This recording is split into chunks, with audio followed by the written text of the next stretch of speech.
Hey, what's going on, guys? The Horror Man back with a review of Last Night in Soho.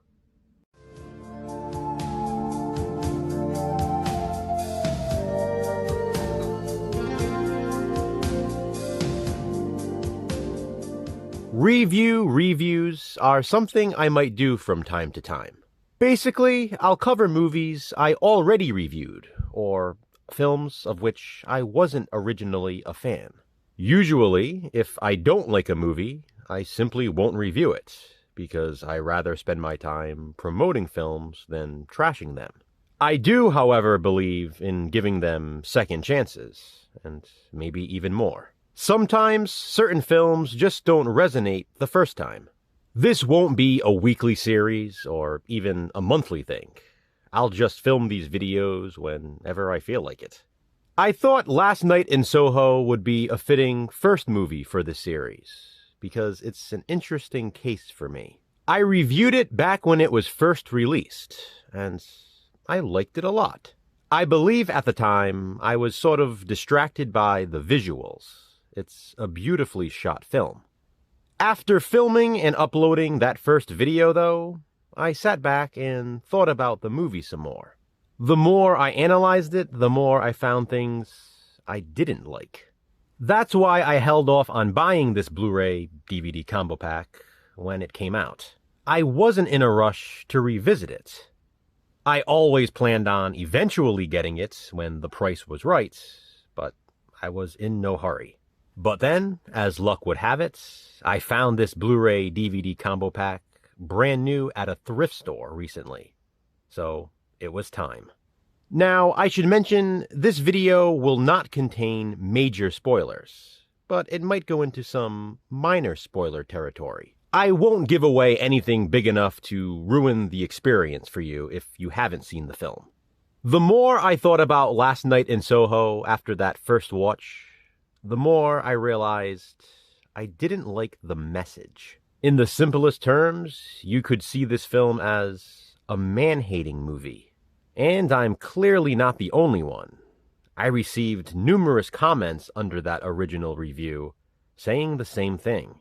With that being said, it's not too over the top like Black Christmas 2019, which shoves the agenda down our throats. But Last Night in Soho goes a little deeper than I'd like. It may not shove it down our throats like Black Christmas, but it definitely smacks us across the face with the message. I mean, right in the opening minutes, we are told, men are bad. Last Night in Soho was written and directed by Edgar Wright, and it was released in 2021. Thomasin McKenzie plays Eloise Turner, a fashion design student attending school in London. I still find it to be a funny coincidence that the actress's name is Thomasin, and Anya Taylor-Joy, who plays Thomasin in The Witch, also stars in Last Night in Soho. It's just not a common name, so it's interesting to me. When Eloise first arrives at her new school, she meets some truly awful people, including her new roommate. Awful women, by the way. That's important for something else I'm going to say. They're just horrid with the way they talk about Eloise and the way they treat her. But I will say, she doesn't do herself a lot of favors. She's different, and that's fine, but she's a bit moody at the start of the film. Listen, I get it. She lost her mom when she was 7 years old, and she still sees visions of her. But there's really no need for the attitude with everyone else. I'm definitely not excusing her roommate and the others. They're terrible. Because of this, Eloise decides to move out of the dorm and rents a room from an older woman, played by the late Diana Rigg. She was, of course, a Bond girl, and also played the sassy Lady Olenna in Game of Thrones. That's another interesting connection in Last Night in Soho. Diana Rigg played in Game of Thrones, and Matt Smith, who also stars in the film, plays in the Game of Thrones spin-off, House of the Dragon. As Eloise settles into her new room, she begins having dreams about a young woman around her age named Sandy, played by Anya Taylor-Joy. It as if she is living vicariously through Sandy, and even seeing her own reflection in the mirror. The thing is, these dreams take place in the 60s. Matt Smith plays Jack. Let's just say he's a man who knows Sandy well. Sandy aspires to be a performer on stage. She can sing and dance. But is she willing to pay the cost for fame in Soho? Eloise wakes up each morning looking forward to what her next dream will bring. Her dreams of Sandy even inspire her in the classroom. And to keep this as cryptic as possible, the movie takes a dark turn when Eloise witnesses a murder on Halloween. Like I said, Last Night in Soho is a very unique case for me. There is a lot I love about this movie, but there's a lot I dislike too. That's fine, I guess. This isn't a positive spin video. Those of you who like to claim I love everything will be happy to know that I don't love everything about Last Night in Soho. Although, I'm not sure why you'd like that. Since when is disliking something a good thing? But I've been through this before during Positive Spin. I think it's worth mentioning here though, because for me personally, I'm not sure I've ever watched such a divisive movie. While watching Last Night in Soho this time, I found myself thinking, I absolutely love this, only to be legitimately pissed off minutes later. When I started it, I could just not get hooked in. Those first 30 minutes were a chore for me. I was actually liking it much less than I did the first time. That had a lot to do with the characters. There are not a whole lot of likable characters in this movie. Again, just my opinion. I guess I could say some get better over time, but initially, it's tough. Even Eloise isn't all that likable at first. In contrast to that, though, something I do love about Last Night in Soho are the dream sequences. It's around the time when Eloise has that first dream that I start getting into it. Just like the first time I watched the movie, I love the visuals. The colors, the lights, the cinematography, and the soundtrack to go along with all of it. The 60s sequences are some of my favorites. I undoubtedly do not like the fact that this movie portrays the men as such evil beings. That's not to say that certain men in this film aren't bad. The problem I have is they establish women to be awful as well, yet they don't really focus on them. If the movie was about people in general being bad, I could accept that. But the god-awful female characters just get a pass. There is no just desserts for them. Instead, it's like the theme song for 2.5 Men. Men, men, men, men, manly men, men, men. We get it. Men are the worst. Please. It can be done in a more subtle way, and if it can't, well, that's the fault of the filmmakers.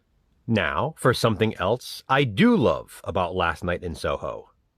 The Halloween party scene.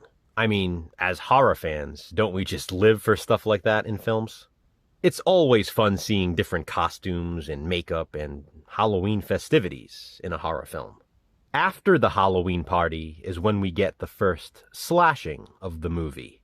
This is probably my favorite scene in the entire thing.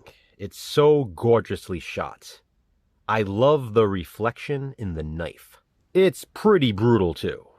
I love that scene. This is one of those points where I'm like, damn, this is great. But then the film is sure to remind you, men are bad. I get it. I get that this is a movie of its time, that takes place in a past time. That's clever. But what's interesting is Eloise is so influenced by her dreams and the way men were behaving in the 60s that she acts as if men are acting like that to her in her real life, when they're not. I mean, even the one guy early in the film who uses the dumb pickup line on Eloise's roommates, he comes across as a jerk, but the rest of the women just laugh. They know he's not serious. He's not hurting anyone, other than his own ego.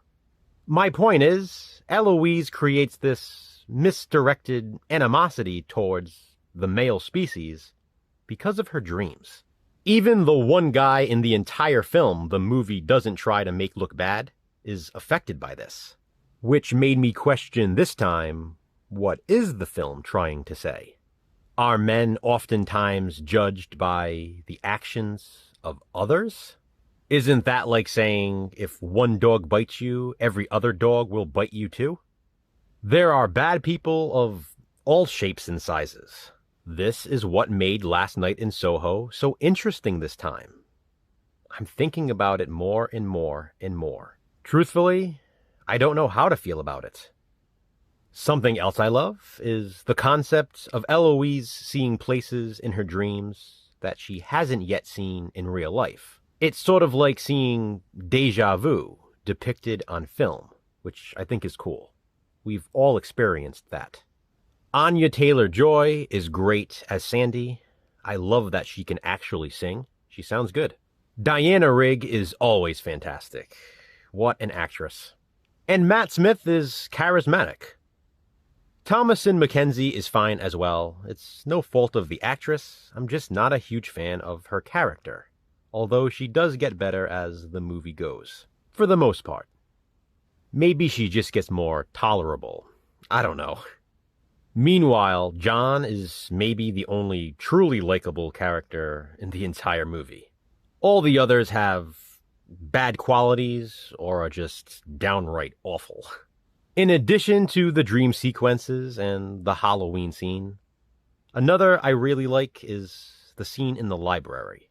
A certain connection is about to become fully complete right before our eyes, and we don't even realize it at that point. If you've seen it, think about it. Alright, as much as I don't like the first half hour or so, I love the third act. That's when it pretty much becomes a slasher film. Lots of gory slashing and stabbing, and lots of blood. I like the setting. It was filmed on location in London. There's some CGI use in the film, of which I'm not a fan. I like the idea behind the scenes in which it was used, but it was distracting. And to be honest, even though I do like the idea, that concept was a bit overstated. Was it necessary? Again, we get it. Men, manly men. Okay, the twist. I have to say the twist is great. I had even forgotten about it the first time, and it got me again. You sort of think Last Night in Soho is headed in a predictable direction, but then it pulls the rug right out from underneath you. This leaves you wondering if certain other things you believed to be true are in fact true. And then the way the big reveal happens is intelligent. By the time the film ends, you question, or at least I question, what was the movie trying to say? Because if you really think about it, what were the worst acts committed in the movie? Who is the most wrong out of a lot of people who make bad decisions? Is it a man-hating movie? Or is it saying, gotcha? I still don't know. But to end on a high note, I'll say I believe the film succeeds in that. It leaves you thinking. Honestly, I can't definitively say I enjoyed Last Night in Soho more this time than I did the first time, but I can't claim to like it less either. Then again, looking at it objectively, which I know is a foreign concept to a lot of people, I will say this. I probably loved what I loved about it before even more, and I don't dislike certain things as much as I did last time. With that perspective, I guess my viewing experience did improve this time. Regardless, I will always recommend checking out these movies I review for yourself. If you haven't seen Last Night in Soho, give it a chance and see how you feel about it. If you've already seen it, what are your thoughts? Comment below and let me know. Thanks for watching, guys. Hit that thumbs up and be kind. Subscribe.